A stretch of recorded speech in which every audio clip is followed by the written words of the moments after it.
So beautiful. That's Eitan Katz, his live concert in Jerusalem, singing Lemancha. How are you, my holy sisters and brothers? It's a beautiful Sunday night. We've got some great teachings from the Talmud tonight. Let's light up the darkness. Who's going to be with us as we get it going on a Sunday night?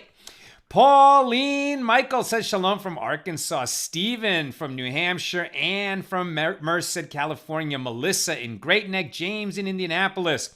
Mary Edna says shalom in Michigan. Dorothy says shalom. Leona it's cold in southern Illinois. Yehudit in Florence, South Carolina. Helena in Finland. Always great to see you. Dorothy in Pennsylvania. Let's see, Rochelle in Modesto. Patrice in Utah. Marjorie Holler, great to see you, Marjorie, where it's cold in Georgia. Renee says, India in the house. And Renee, we're reading your dedication tonight. And Chaim Burke, good evening from Charlotte over there on the YouTube side. Sheila in Montana, Neil in Virginia, Lindsay in Cincinnati, and Gigi in Vancouver, Canada. Welcome, everybody. Great to be with you. A couple of dedications. Renee, who is Rena Batzion, dedicates tonight's class for the healing of Chaya Heshe, Bat Avraham Varachel, and all in need of a healing. May Chaya Heshe, Bat Avraham Varachel have a complete and speedy recovery of whatever is ailing her. May we only hear good news, and we say amen. And Rena Batzion, may you and your entire mishpacha, you and your family and all your loved ones be showered in blessings. Thank you for supporting our nonprofit, and we say amen. Also, we have a dedication from Kathy Bailey in memory of Jean Molina. May Jean's memory always be for a blessing, and may the merit of our learning today carry her ever higher in the world of souls. And Kathy, may you and your family be showered in blessings, and we say amen. Okay, where are we holding? We are on Daf Nun, page 50, here of Tractate Pesachim, the fourth volume of the Talmud, the laws of Passover. Tonight we're completing our discussion of the 8th Mishnah in chapter 3, and with it, chapter 3. And we'll open chapter 4 in our discussion of the first Mishnah in chapter 4. This is a really lovely part of our tractate where there's just a bunch of very colorful digressions, or at least related teachings, some of which are very famous. So let us jump in. Okay, so our Mishnah, the 8th Mishnah here in chapter 4, was discussing, if you're leaving Jerusalem. Wait a minute, hold on a second.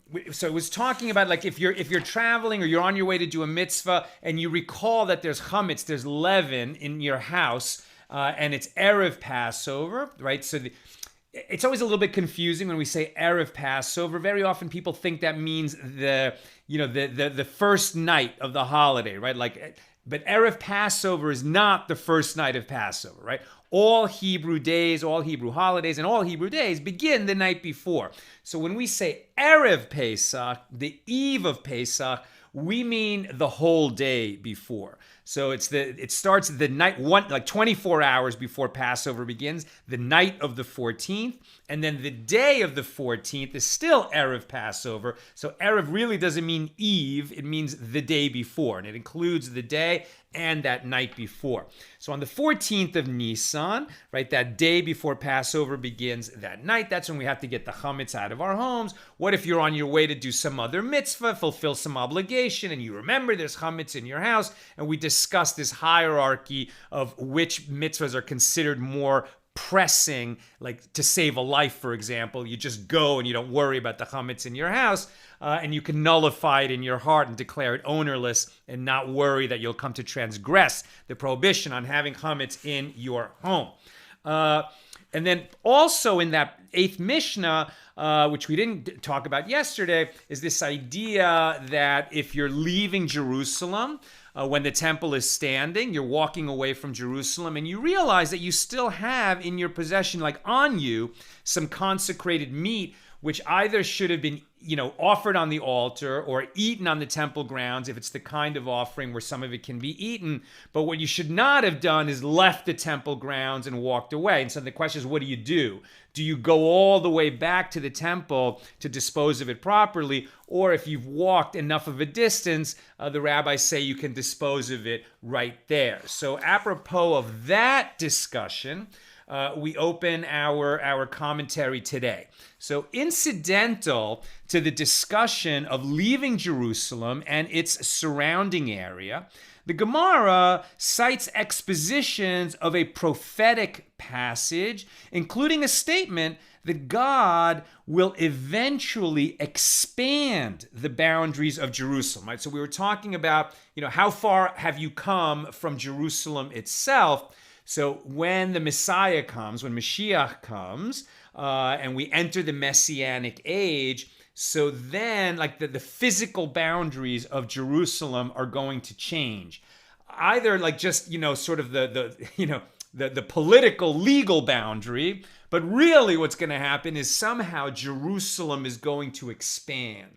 Why? Because there's going to be resurrection of the dead. So like all the Jews from all of history are going to come back, and if they want to celebrate holidays together in Jerusalem, they're going to be able to do that. No matter how many millions and millions there are, there's going to be room for us in Jerusalem. That's part of the prophecy, and we're talking a little bit about that today with a couple of verses from the prophet Zecharia, right? So we're in the book of Zecharia, the final chapter is chapter 14, and we're going to talk about two verses in it, verse 6 and then verse 20 and 21.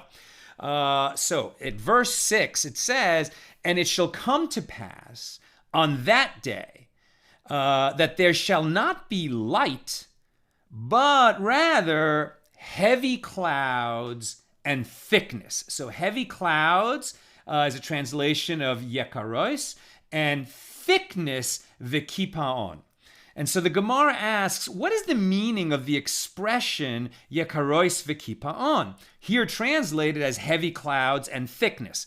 Rabbi Elazar said, this is the light currently provided by the sun, which is significant, yakar, in this world, and insignificant, kafui, in the world to come, right? So it's going to be a little bit of a play on words, kind of, sort of transposing the meaning, the letters a little bit of these words, pronouncing them a little bit different to get additional meanings.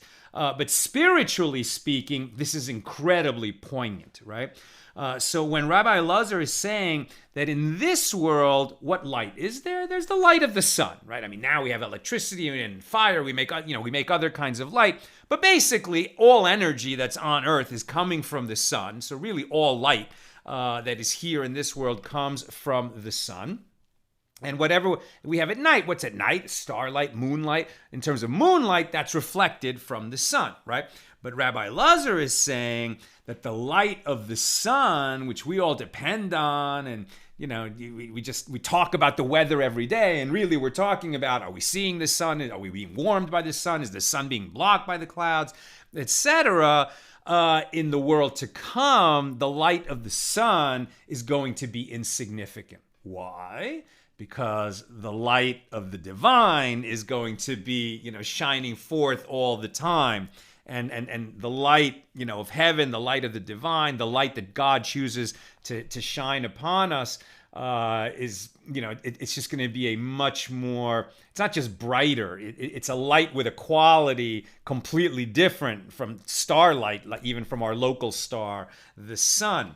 Rabbi Yehoshua ben Levi said, these are people who are considered important, yekarim, in this world, and unimportant, kefuim, in the world to come, right? So now we've gone from the question of light itself to more of a metaphorical understanding of light, and now we're going to apply the metaphor to people. And in this world, the people who are important, who are significant, who are honored, who are famous, who have a lot of Instagram followers, who are social influencers, who are celebrities, who are politicians, etc., etc., etc. The people who are deemed significant now are not going to be deemed significant in the world to come. Now, we've talked about this a few times, and it'll keep coming up. So in the Talmud, when we're talking about the world to come, that term can have multiple meanings, right? It could mean the Messianic Age, right? This world, once the Messiah comes, all the dead have come back to life. There's resurrection of the dead. And the world to come means like sort of, this dimension, but as radically altered by entering the Messianic Age. Or sometimes the world to come refers to where our souls transition to after our human bodies die. And so we often refer to that as the world of souls, but it can also be encompassed in the world to come. Judaism does not have a final answer on what happens after you die. There's lots of different opinions about it. What all agree on is something happens. The soul is eternal. We go to other places. We have other activity. There's going to be reward. We're going to understand what seem to be the travesties of justice in this world. We're going to see that good is rewarded, that evil is punished, etc. But exactly how that's going to come about, there's a lot of opinions on it. Okay. So let's keep going. So this basic idea that the people who are considered important in this world are unimportant in the world to come. And this is like the incident involving Rav Yosef, the son of Rabbi Yehoshua ben Levi, who became ill and was about to die. And when he returned to good health, his father said to him, "What did you see when you were about to die?" In other words, Rav Yosef had a near-death experience, right? And it was enough of a near-death experience that he really experienced that other world, right? That upper world, the world of souls. So Rav Yosef said to his father, "I saw an inverted world. Those above, i.e. those who are considered important in this world, were below. They were insignificant there. While those below, i.e. those who are deemed insignificant in this world, were above." And Rabbi Yehoshua ben Levi said to him, "My son, you have seen a clear world. The world you have seen is the true world, as in that world people's standings befit them." Rabbi Yehoshua ben Levi, and so what do we mean by that, right? So, of course, there are people here who are saints, who are quiet, kind of hidden saints, who are just, all they care about is doing good for other people. They're humble people. They're not famous. They're not honored on the front pages of newspapers. They're not trending on Twitter. They just exist to do good in this world. And they will be honored for that, for leading that kind of a life in the next world. And of course, here, there's all these people who are so famous and so popular and just all about themselves and aggrandizing themselves.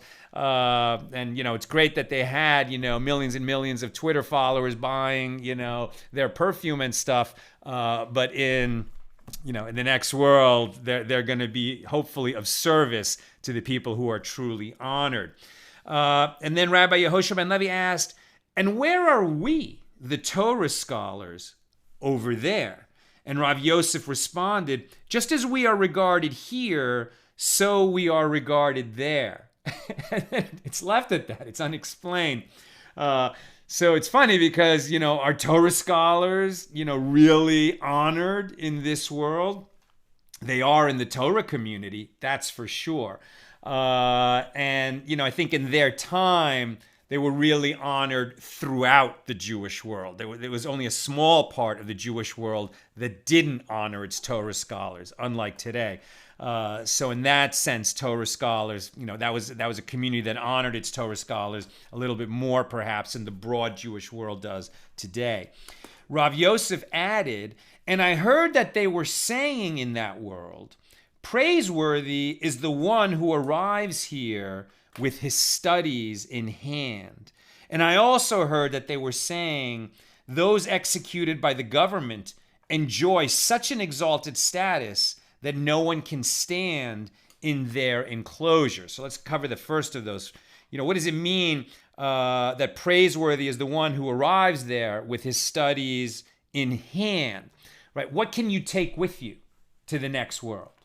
What can you take with you to the next world? You certainly can't take your possessions, right? You can't take your house, your car, your bank account. You can't take any of that stuff. You can take the money you've given away, right? All the money that you donate to charity, to feed people, to shelter people, to clothe people, to educate people, to keep people alive and safe and to heal them, that you can take with you.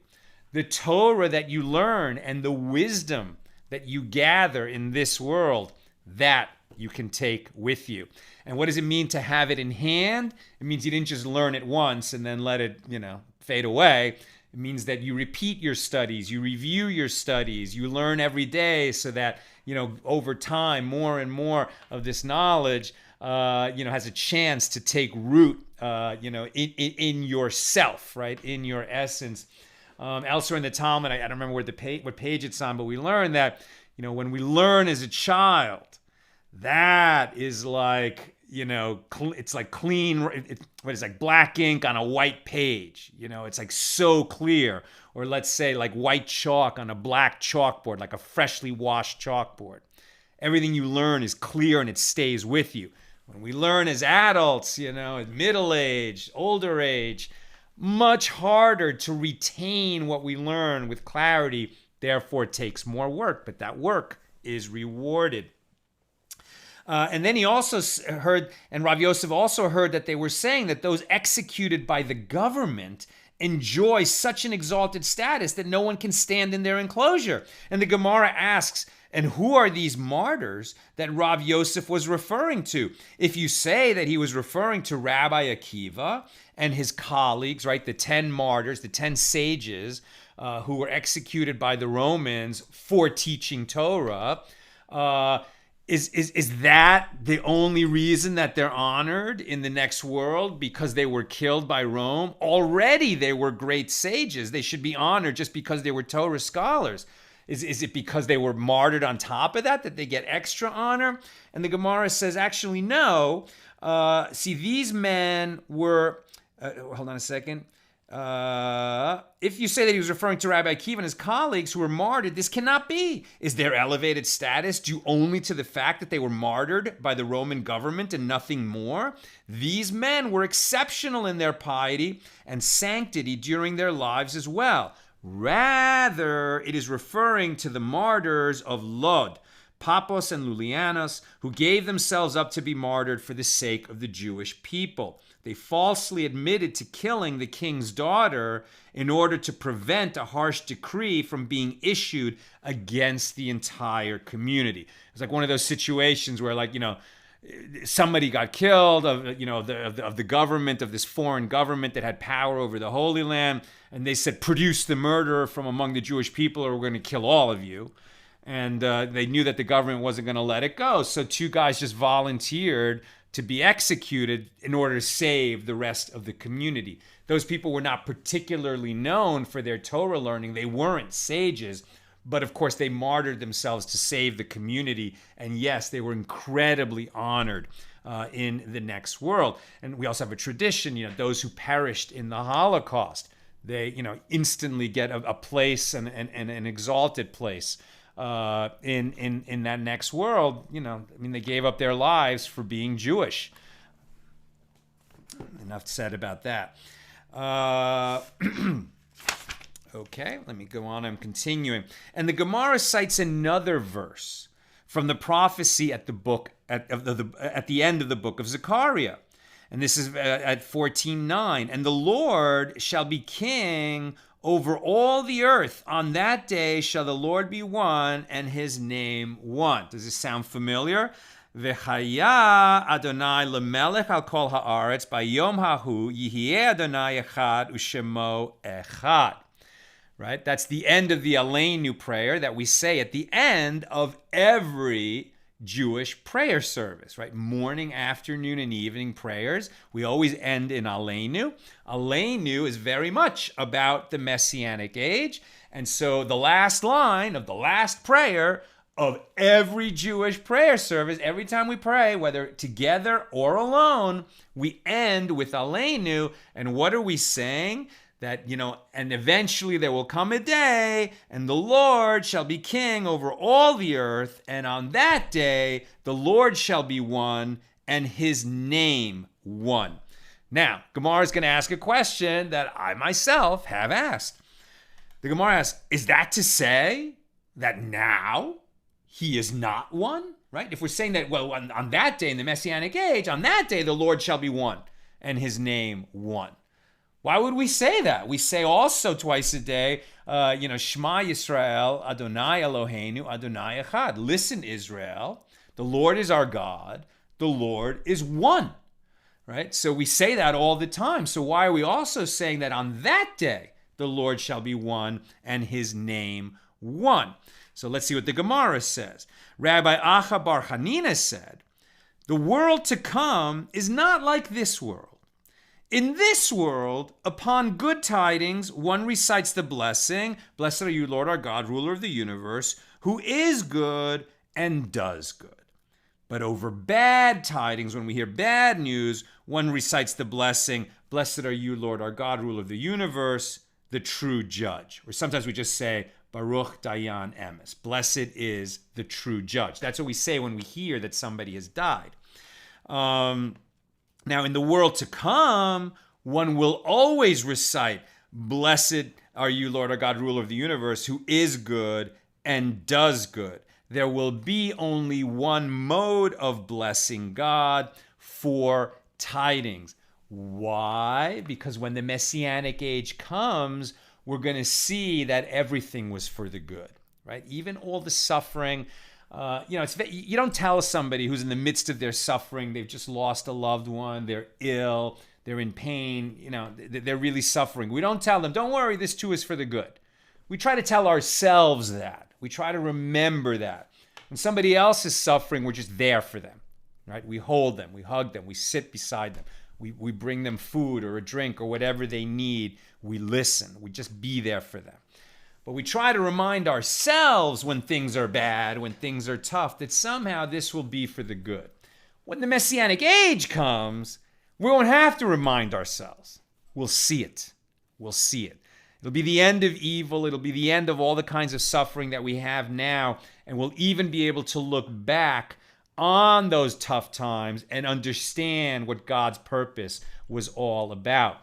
We also have the tradition that when the Messianic Age comes, the knowledge of the Lord will fill the world as the waters fill the sea. And what does that mean, that knowledge will fill the world? Right? It's not just that it'll be in our heads and we'll understand these things. It'll just be a given. We'll grasp it like we're going to be much more intelligent and have a bigger mind and just be able to grasp it. It's going to be much deeper than that. It's going to be much more experiential than that, right? We're going to, like the Torah that now we struggle and work so hard to learn by reading these verses over and over again and studying them and commenting on them and taking notes and working with a partner and taking classes, etc. Then, it's not just that we're going to be so bright that we're going to be able to read a verse and understand it. We're actually going to be able to be inside it, right? It's going to be like the holodeck on Star Trek. Like it's going to be like the experience zone, right? Like you're just going to be able to step inside the verses of the Torah and live them. You're going to be able to go back in time. My dream has always been to visit the Revelation at Mount Sinai. anything that's in the Torah, you're going to be able to step inside and be there and experience it and understand it from the inside, like an experience happening around you, like you're in the movie. That's what it's going to be like in those days. And so when we say that the Lord is one now, of course the Lord is one, but for us, it's conceptual. It's an idea, it's philosophical. We try to say it so often and meditate on it so often that it really gets ingrained as just a permanent, fixed truth in our guts, but it's still coming in through the brain. And in those days, we'll just be inhabiting it. We'll be living it. It'll be a completely different mode of having this knowledge. And the verse states, on that day the Lord shall be one, and his name one. And the Gemara asks, well, what is the meaning of the word one in this context? Is that to say that now his name is not one? And Rav Nachman Bar Yitzchak said, the world to come is not like this world. In this world, God's name that is written with the letters Yud and Hey, right? So the 4-letter name of God, it's a Yud and a Hey. And now I pause, right? We're really careful not to use God's name in any way. Now, when we're teaching it, we can be a little bit more liberal, but we're still careful. And then the 3rd and 4th letters, and Vav and Hey, right? And we pronounce that as, in English, we say Lord, right? Now, normally we don't even say this word, Adonai, except when we're teaching or when we're reading scripture. So now I can say that. Normally we just say Hashem, the name, right? But what we don't do is pronounce the Yud, Hey, Vav, Hey, right? Normally, even when we spell it, we would say Yud, K, Vav, K, right? And that introducing that K at the beginning of the Hey, that K sound at the beginning of the Hays is just out of respect. So we're not being flippant. You're not being cavalier with the 4-letter name of God.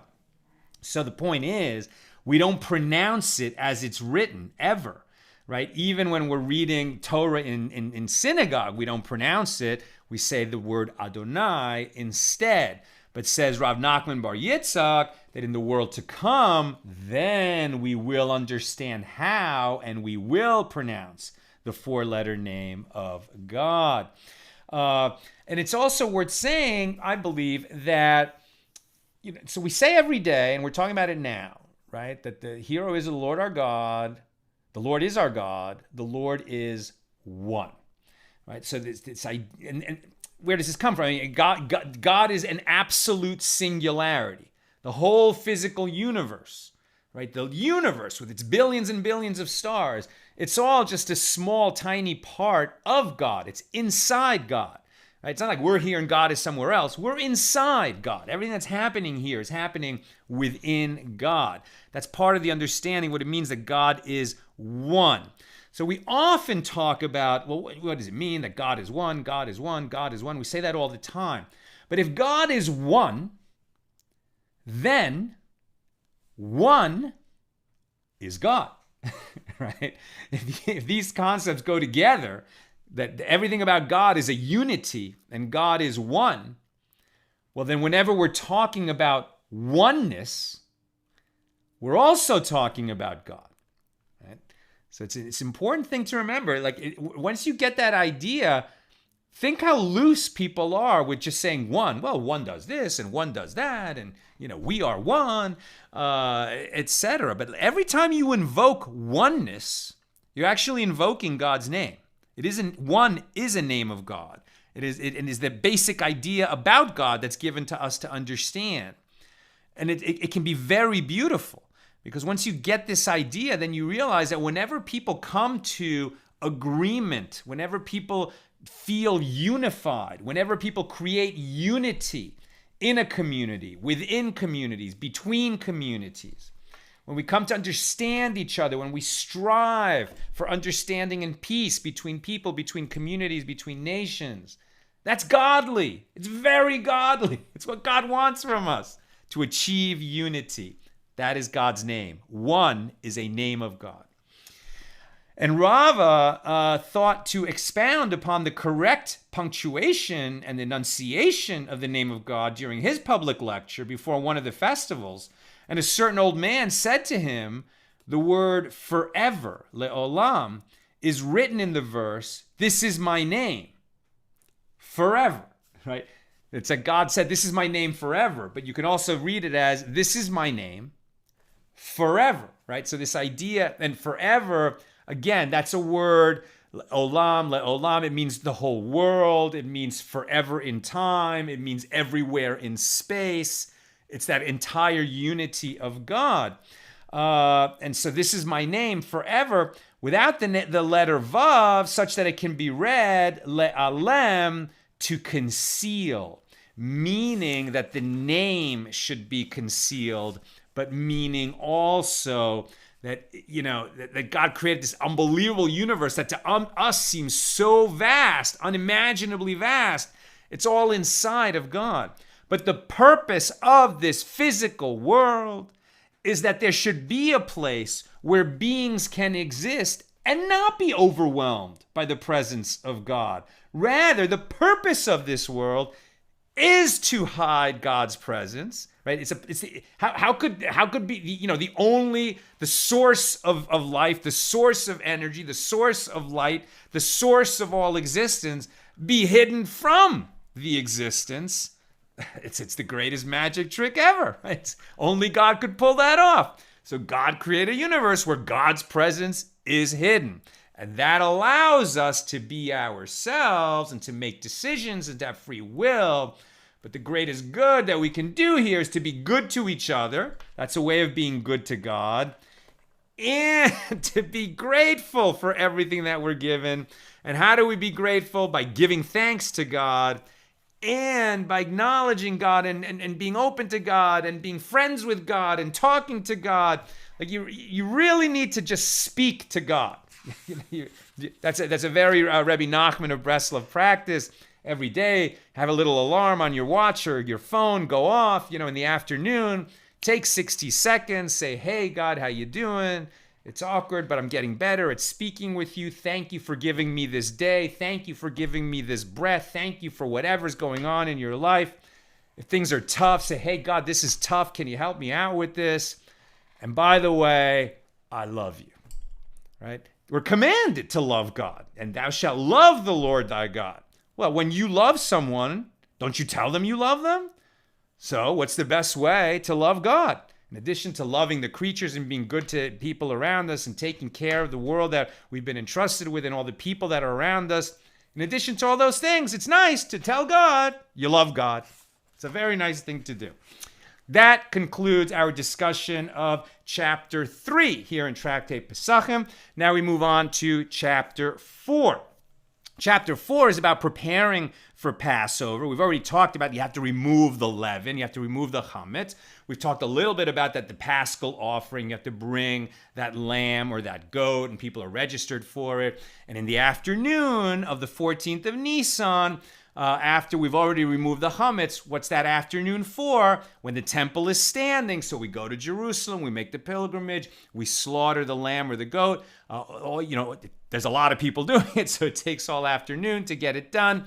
And then that night, we have the Seder. We tell the story of God redeeming us from slavery in Egypt, etc. Now we're talking about, since there's a lot to do to get ready for Passover, one of the things that the sages prohibited to do was work on erev Pesach, on the day before Passover begins. Now, what question is from what time on that day are we actually prohibited to work? And the sages were not clear or definitive about that question. And a lot of different customs arose. Is it that you can't work the whole day or you can't work in the afternoon? From what time do you have to stop working? What kinds of work are included in the prohibition on working on this day before the festival? On the first day of Passover, so that's a Yom Tov. That's like Shabbos, except that you can cook on that day. But every other kind of work that we do, of the 39 categories of creative work, constructive work that we do during the week, we can't do those on Yom Tov other than cooking and what's related to cooking. But the day before the festival is not the festival. So why did the sages prohibit us from working? So we could get ready for the festival.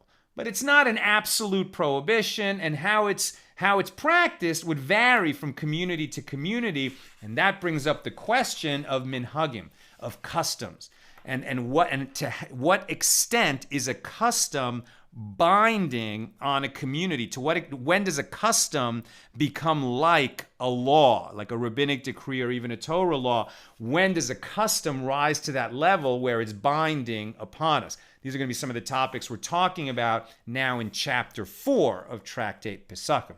So let's read Mishnah number 1 here at the beginning of chapter 4. In a place where the people are accustomed to perform labor on erev Pesach, the day before Passover, until midday, so midday on the 14th of Nissan, one may do so on that day. In a place where the people were accustomed not to perform labor, one may not do so. The performance of labor on the eve of Passover is not prohibited by Torah law, but is dependent on local custom. If one travels from a place where people perform labor on erev Passover, on erev Pesach, to a place where people do not perform labor, or from a place where people do not perform labor on erev Pesach to a place where they do perform labor, the sages impose upon him the stringencies of both the place from which he left and the stringencies of the place to which he went. In both cases, meaning he may not perform labor. The sages stated a principle, and a person may not deviate from local custom. Why? Due to potential dispute, right? Just because you used to live in this city, and in your synagogue they did such and such, and now you move to a new city and you join a new synagogue and they do things differently there. You're not going to come in and say, hey, you guys are doing it all wrong. You're the new guy. Right? So obviously you're going to go along to get along in the new community. And that's what the sages are basically saying. Similarly, one who transports sabbatical year produce from a place where a crop has ceased in the fields to a place where it has not yet ceased, or from a place where it has not yet ceased to a place where it has already ceased, is obligated to remove the produce from his possession in accordance with the stringencies of both locations. So this same idea of the stringencies of both locations is going to be applied to the Shemitah year, right? So every 7 years, when we have a religious country of Israel, right? When the temple is standing and it's the holy land of Israel, is governed as a holy place. So then the land gets rested every 7th year. The farmers don't plant crops. How do the people eat? God sends a bumper crop in the 6th year. And there's also this additional little provision that you can't plant crops, but if you didn't plant crops for the 7th year, you just left the field alone, some stuff is still going to grow there. Can you pick that? You didn't plant it for the purpose of eating it in the 7th year, but some of it is just growing wild anyway. Can you harvest it? As long as you still have in your storage room some quantity of the crop from the previous year, you can also pick what's in the field. But when you run out of that type of food in your storeroom, then you can't pick it in the field either. Okay? And it is permitted for homeowners to eat sabbatical year produce in their houses only as long as that species of fruit remains in the field as ownerless property. Why is it ownerless property? Because you can't farm in the 7th year. So anything that is growing out there is just nullified. It's deemed ownerless. Anybody can come and pick it. You can go into your field as the farmer, and other people can come too. You can't say no because it's not your field in the 7th year. Whatever grows there is for everybody's use. However, once that particular fruit is no longer available for animals in the fields, one is required to remove what remains of that species from his home. The statement in the Mishna is referring to one who transported fruit from a location where it ceased in the fields to one where it did not, and vice versa, Rabbi Yehuda says, okay, so I said it a little bit wrong, right? You can keep eating what you have as long as there's also some out there in the fields that the animals can eat. And here's the halacha of that. If one takes sabbatical year produce from a place where its species has already ceased to be available in the field and must consequently be removed from the home to a place where it is still available in the field, or vice versa, he must remove the produce from his residence. The stringencies of both his place of origin and his current location are in effect. And Rabbi Yehuda says that he need not remove the produce, as he can say to a local resident, you too can go out and bring this produce from a place where it remains in the field. Right? So you still have to kind of take it out of your house when it's no longer available in the field, but it sort of is still available in the fields in some regions and not in others. And that sort of needs to be balanced out if you're a person who travels from one region to another. Now we go to the Gemara on this. Why discuss this prohibition, particularly with regard to erev Pesach, the day before Passover? It is prohibited to perform labor even on erev Shabbos and erev Yom Tov, erev of a festival, as well as it was taught in a baraisa. One who performs labor on erev Shabbos, meaning Friday, and festival, right, the day before any festival, from mincha time onward, right? So you can work Friday morning, but Friday afternoon, you should be thinking, I got to get ready for Shabbos, right? And so you really shouldn't be working. Now, this is not by Torah law, but it definitely is a custom. But there's a disagreement from what time we should stop working, right? So there, in the case of Shabbos and festivals, performing labor is prohibited from mincha onward, the afternoon prayer. And it is not prohibited adjacent to mincha, meaning just before it. So you can work right up until the afternoon prayers. Here, in the case of erev Passover, however, it is prohibited from midday. Right? So from noon on, you should not be working. Alternatively, there on Shabbos Eve and Festival Eve, it is a sign of blessing that he does not see. However, the sages do not excommunicate him for performing labor. Right? You're advised not to work on Friday afternoon or the afternoon before a festival starts, because you won't see a blessing. You won't see the fruit of your labors when you do that kind of work so close to the holiday or to Shabbos. But you don't get punished for it, right? It's not that the sages say something to you about it. But if you are working from midday onward on Passover and violating the will of the sages on this, they could excommunicate you. The Gemara cites a source of the matter itself in its entirety.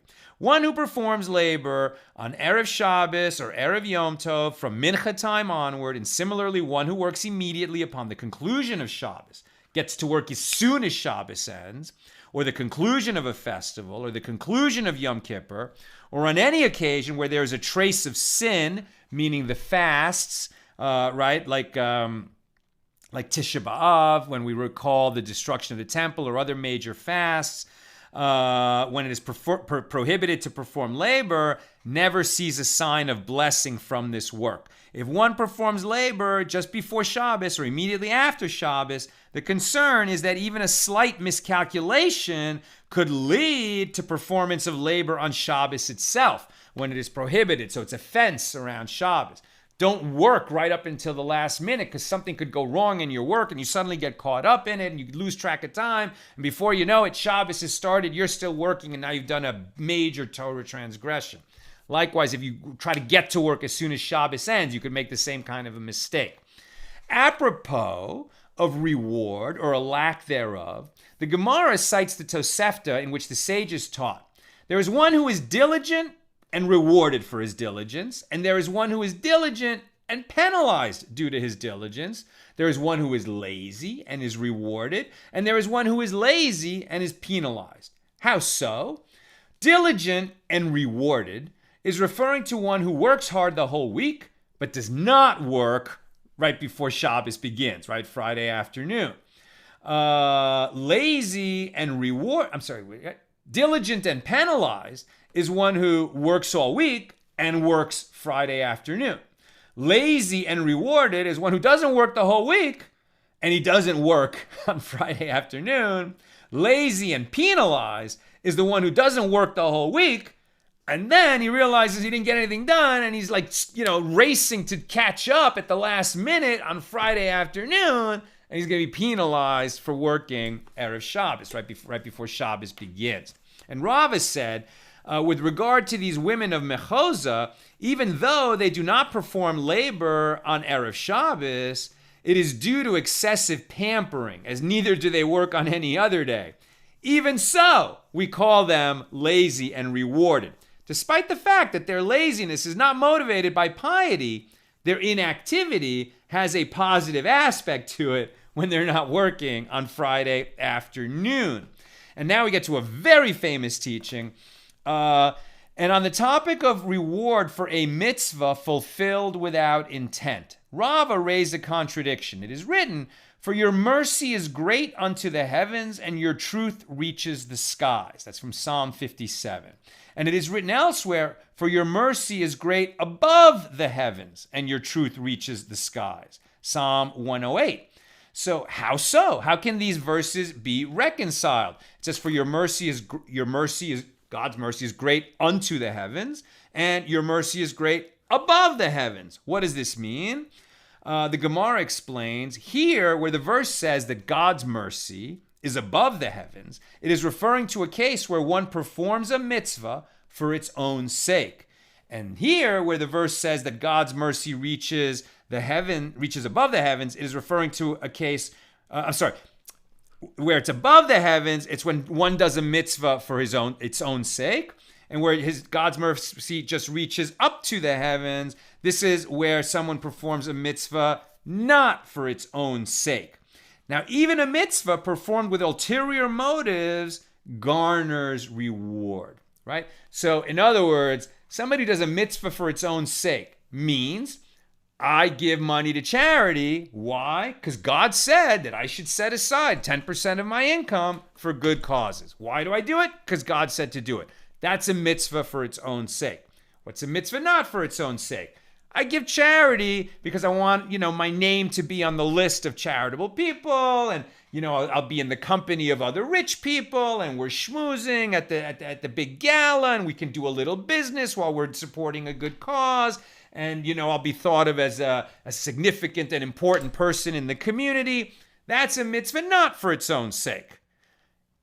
Does the one receiving the charity care whether the one who gives charity is doing it just to fulfill a mitzvah or to seem important in the community? No. It doesn't matter to the one receiving the charity. The educational institution, the food bank, the hospital, etc., very happy to receive the support, right? And so here we have the very famous teaching. Rav Yehuda said that Rav said, a person should always engage in Torah study and the performance of mitzvahs, fulfilling commandments, even if he does so not for their own sake, as through the performance of mitzvahs not for their own sake, one gains understanding and comes to perform them for their own sake. Doesn't matter what your motivation is at all. Whether you want to be seen doing mitzvahs, whether you're a very private person, right? Just do them. Just do them. And there are mitzvahs like giving to charity that maybe you just do it because, whatever, you just want to do business with Tom, who is a big donor to this hospital, and he only wants to do business with other people that donate to his pet cause. Fine. Just give to the hospital. Because eventually you'll come to see how important the work of that hospital is, and you'll start to give from your heart rather than this ulterior motive. It's beautiful. Whatever the motive is, people who are studying Torah and doing mitzvahs, beautiful. That's what Rav Yehuda is saying there in the name of Rav. And the sages taught, with regard to a sign of blessing, one who earns a living from selling rods or jugs will never see a sign of blessing from them. What is the reason for this? Since their volume is great, the evil eye dominates them. People believe that one is selling more than he is actually selling. In other words, people are selling crates, right? They're just selling crates, empty crates. But the crates take up a lot of space, and people look at this guy like, wow, he's a really big businessman. Look how big his warehouse is. It's so full of, crates. Who knows what's in those crates? He's only selling the crates. But what they're saying is, ideally, you should avoid doing your business in the public eye. Don't be flashy. Don't be showy, right? So this is a little bit different than the teaching we just had. In terms of charity and doing mitzvahs, however you want to do it, it's eventually you'll do it in a humble and quiet way. You want to do it in a flashy way? Fine. But in terms of your own business, better to be humble. Better to be quiet. Better to be not flashy, right? Don't do business in such a big and visible way. Now you could say, marketing helps the business. Of course marketing helps the business. No one says don't market. But if you have a choice to do things a little bit more quiet, a little bit less show-offy, better. Why? Because you don't want to attract the envy of others. That's what the evil eye is. And enough said about that. And so just to finish off, and now I'm going to questions and comments, but just to finish off, we mentioned quite a few little teachings here in this opening Mishna of chapter 4. Let me just read you some of the actual halachas, how the law came out over time. In a place where the custom is to work on erev Pesach, right, on the 14th of Nissan, one may perform labor until midday, right? So in a place where they do work, it's only until midday. If you're in such a place, you can work too.